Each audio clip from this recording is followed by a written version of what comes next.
and welcome. Today we want to talk about what you might do if you're going into marriage but you're feeling scared about getting married. And who's talking to you today is me. I'm Sonica. This is my husband, Christian. We're the founders of the LoveWorks solution. Yeah, and for whatever it's worth, we're a married couple. We've been working with couples for many, many years, and it took us a long time to get married, several years actually.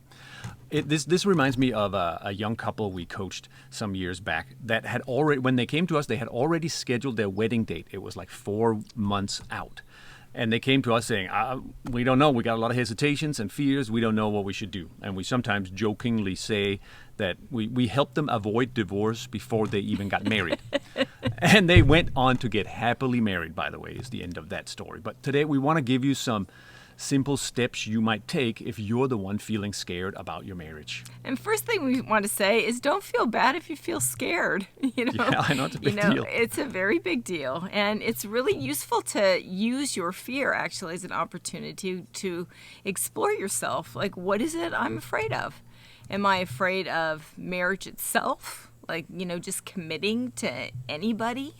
Not even just this person, just commitment by itself. Do you have hesitations, particular hesitations about your partner, about his or her personality or history or habits?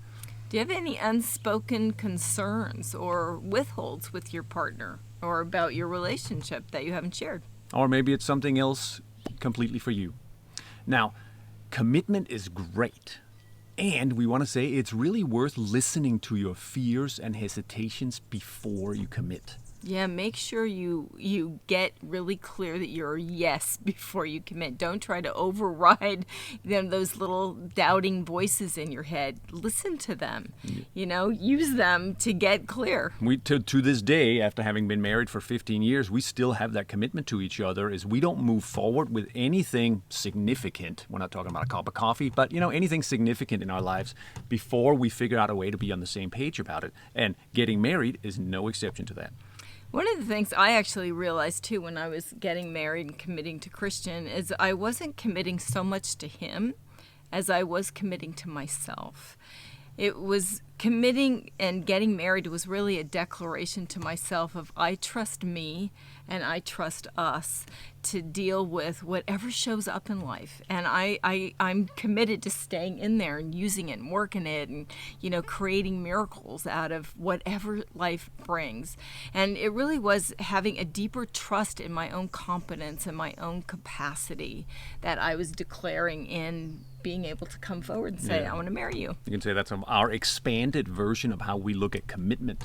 So here's a really great question to ask yourself that can help guide you in looking at what do you need to look at before you commit. So here's the question. What would I need to see change in my partner, in myself, or in our relationship for me to enthusiastically say yes to marriage? What would you need to see change? Yeah, so in that definition I just gave, I needed to get to a place where I trusted myself. And it also can be, with something with your partner, like, what, I have a little concern about, whatever this issue is. We got to work that out before I feel really resolved. Yeah, yes. just as examples, we've worked with couples who first, before they said yes to marriage and actually went ahead with it, needed to look at financial agreements between the two of them, or how to deal with specific conflicts, or how to deal with their shared children and the children they had from other marriages, or they saw a pattern of withdrawal in their partner, just to name a few examples.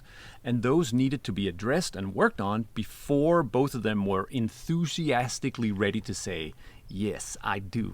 So you can see in all these examples that we gave, there's an opportunity inside your fear to get clear, like to use your fear to get at whatever concerns are that want to be addressed and looked at, and you can use that to actually solidify even deeper your commitment to your partner. Yeah, and you can always reach out to us because we have guided many couples and individuals through this process where you feel some hesitation or fear about jumping into marriage. And we've been through it ourselves. So yes, we have. We know.